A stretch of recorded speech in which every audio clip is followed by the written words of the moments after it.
Hi there, I'm Glenn. Welcome to my video about the evolution of horror films. In school I took a subject called Baccalaureate, which is basically where you pick a topic of interest to you and you do lots of research on it and contact professionals to find out their thoughts, and then you put all this information that you gathered from both research online, your own knowledge and other people's professional knowledge into a sort of presentation, which is what you're watching right now. The presentation form I've chosen to do is a video, and I hope you find it educational and enjoyable. The reason I chose to do my baccalaureate project on horror films is because I knew I wanted to do it about films, but then I thought horror films seemed like the most versatile genre of film to talk about, and I felt like there was the most to say about horror films, so that's why I've picked them. Film is something that I've been passionate about for a long time, and I've applied to university to study film, so I thought baccalaureate project on film just sounds perfect. I did contact some professionals for baccalaureate. I contacted Douglas Sanakin, who's an actor and now amateur director in Scotland, and Keris Loves Film on TikTok, who's a TikToker with 130,000 followers. Some of you here may even follow her. In terms of structure to this video, I'm going to split it up into decades basically, and talk about each different decade. So to start things off, I'm going to talk about the 1920s to the 1960s. This is when even film first started, let alone horror films. The 1920s consisted of horror films such as Nosferatu and The Cabinet of Dr. Caligari. These films paved the way for horror and changed it as a dynamic. You might recognise some of these titles, such as Nosferatu, which is because in the cinema right now there is currently a Nosferatu remake. This shows they still have a significant cultural relevance today, and people still want to see these characters brought to life. When I spoke to Douglas Sanakin, I asked him what his thoughts are on the Nosferatu remake, and here's what he had to say. The story can just be updated to today, you know? Yeah. He also gave a new perspective in terms of different actors playing these traditional parts. So you don't mind remakes in terms of horror? You're not fussed about that? It doesn't annoy you? I just won't watch it if it's, you know, if it looks terrible, you know, I'll just skip by it, you know. Fair enough. But if there's a good one out there with good actors and stuff, I'm definitely, I'm actually up for seeing these actors play these parts. The 30s brought you films such as Frankenstein and Dracula, and these characters are also still relevant today. In the 60s came Night of the Living Dead, which I think was the turning point for horror. This film was starting to shock people as it was zombies, and it just seemed more like graphic and realistic rather than just like some made up monster character that's not terrifying, but at the time it would have been quite scary. The 1960s brought us Psycho as well, which is still a very, very popular film directed by Alfred Hitchcock. This scene in Psycho, known as the shower scene, is one of the most famous scenes in the history of cinema. It's very scary and builds tension fantastically. Imagine seeing this in the 1960s.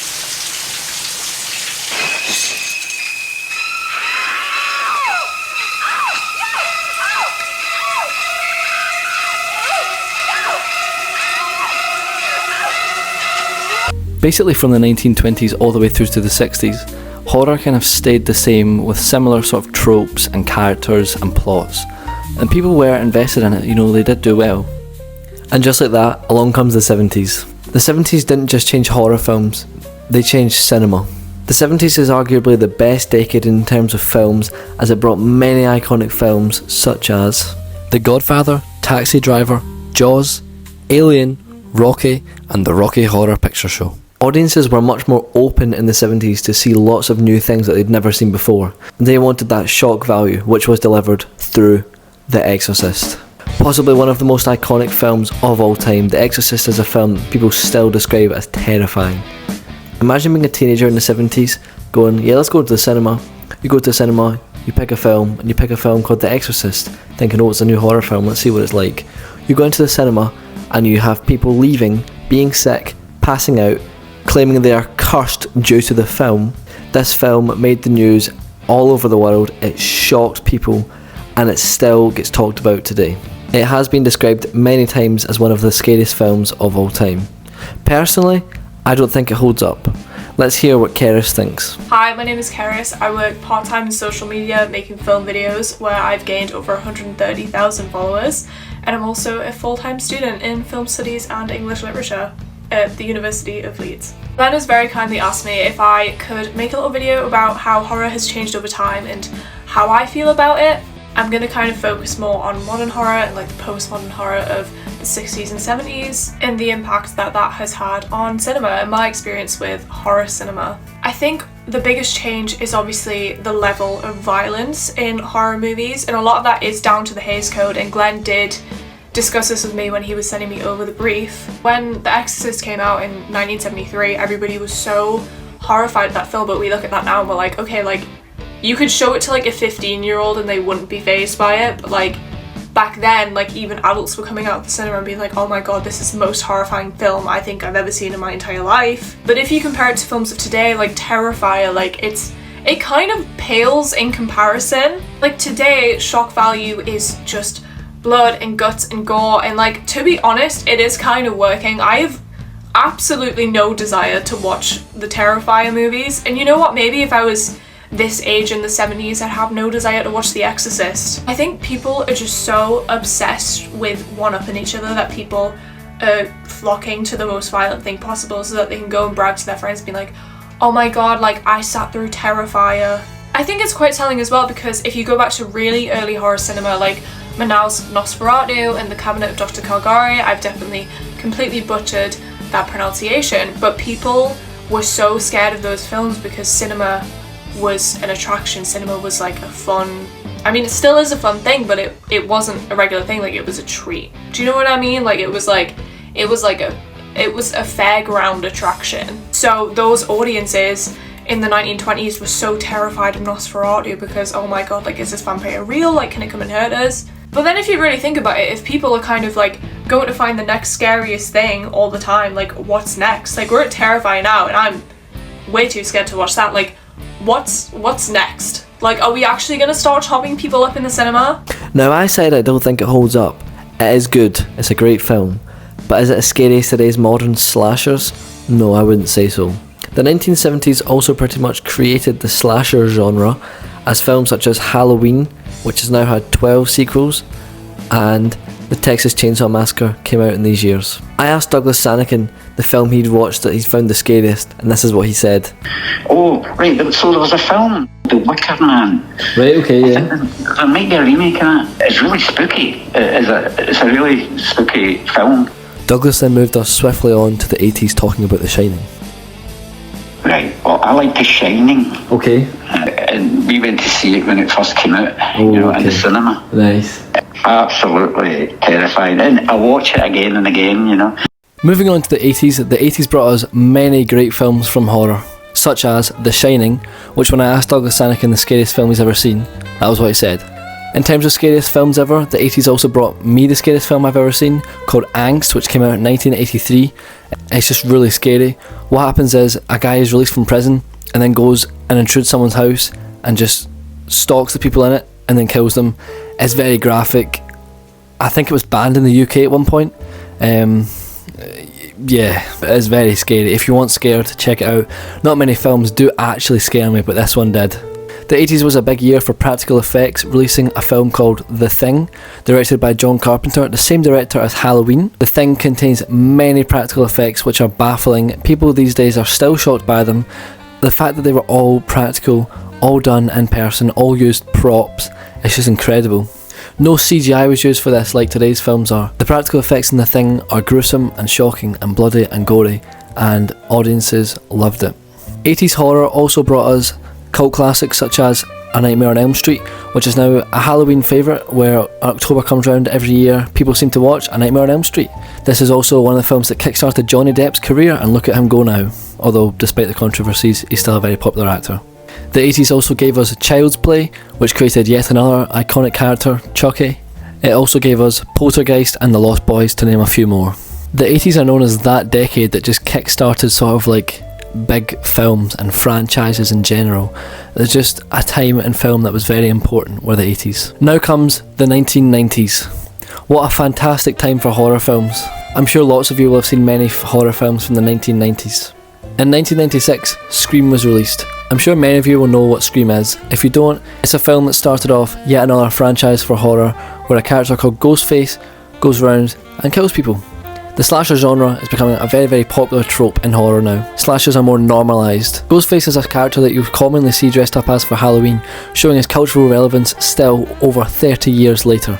Scream is one of the best films that does the final girl trope, which is where it's a group of friends and then slowly each of them get wiped out until there's one left, and it's usually a girl, and it shows the girl's power and bravery. This is done in many films such as The Texas Chainsaw Massacre and Halloween.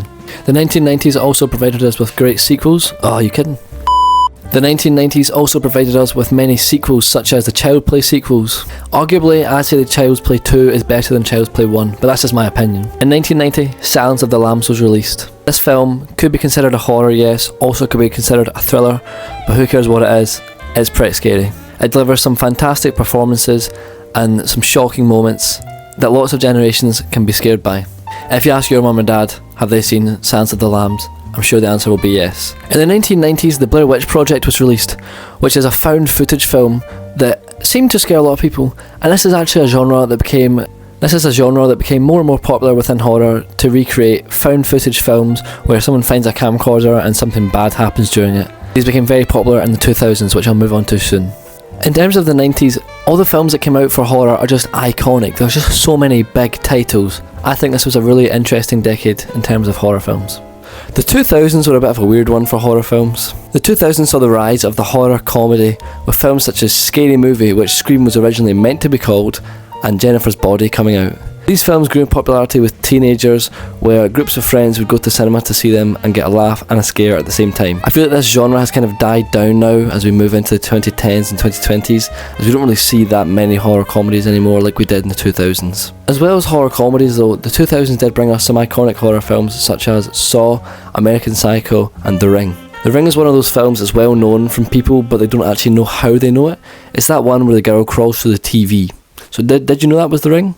Saw was a very low budget independent film, but somehow it took off and now it has a franchise with 10 films in it. Despite Saw's low budget, Saw still had gruesome effects and shocking moments, and it works surprisingly well. It's actually one of my favourite films, to be honest. Saw is directed by James Wan, who directs films such as The Conjuring and Insidious, which moves us swiftly on to the 2010s. My goodness, where do I even begin with the 2010s horror? It brought us so many fantastic and loved horror films such as Hereditary, Insidious, Get Out, Midsommar, Terrifier. I could go on for ages and ages and ages and just name films that you'll have heard of, you'll have seen, you'll have enjoyed, but no. It saw the rise in so many different types of horror films, from slashers to paranormal films, to found footage films, to thriller horror, to just anything that people could think of. Horror was taking off. A24 is a production company for film that kind of grew in popularity at the start of the 2010s, and they've now moved quite a lot towards horror. They produce films such as Midsommar, Get Out, Us, It Follows, Don't Breathe, and many more.